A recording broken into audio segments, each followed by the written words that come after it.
我相信这个中华凤头鸢它的数量越来越多的时候，像这个马来半岛，它也有一天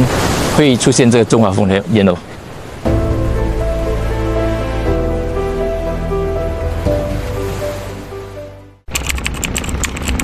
你都知道我不太会说话的，再去多一次这个吉鼓山，然后上次也没有去那个铁墩岛啊，变成这2个月应该有机会上一上看一看，小心哦！大家好，我名字是林永贤，我是来自马来西亚的第7的驻岛志愿者。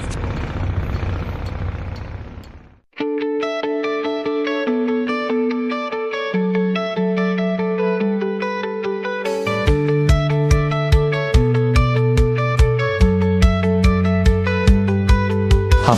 因为你亲眼啊。哦，好。7月份的时候过来这个国际的志愿者交流会，所以那个时候我来到这里的时候就也认识到丁鹏老师，所以我就和他说我有这个兴趣，有这个意愿，说如果有机会的话，也想当一个驻岛的志愿者，终于圆梦了。因为这个肯定是一个不一样的经验，而且这个是非常难得的。香山，我又来了。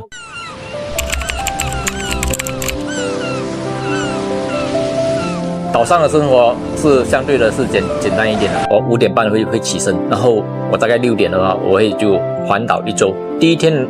就是整理那个假鸟，因为这个是给我们日后更加准确的知道这个巢位的位置是在哪里呀，更加方便来做这个统计。繁殖场有6个监控，平时的工作就是看监控啦。我们要写周记啊。我第一篇是写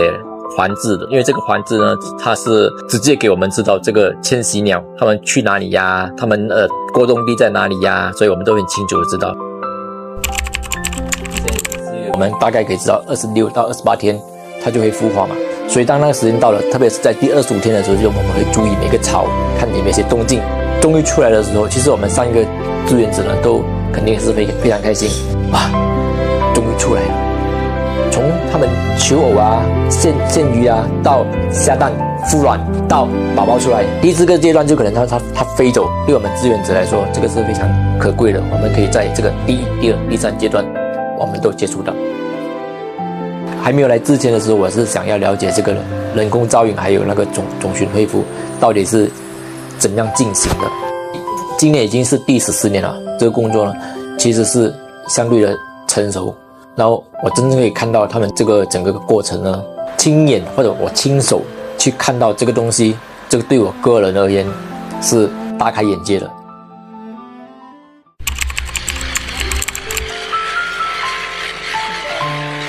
所以现在算是第3个阶段了，因为很多那个已经破壳了，就是那些宝宝已经出来了，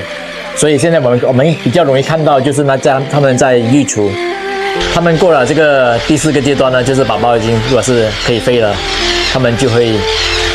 往外飞，然后等到开始冬天，就是可能11月、12月吧，他们就会往南。这一班呢，很有可能会去到马来西亚，所以我先回去，到时候他在那边见。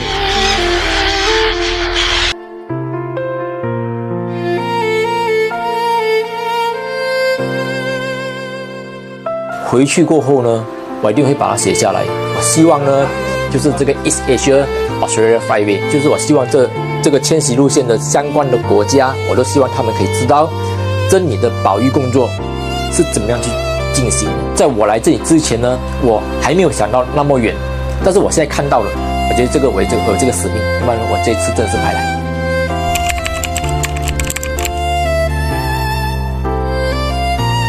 我甚至在他面前落泪啊，因为我不舍得，但是没办法，需要离开。离开这里过后呢，绝对不是一个结束。过后我做什么，我已经和你们说了，就是把这里的这个保育活动写下来啊，让更加多人知道这里的活动是那么正面。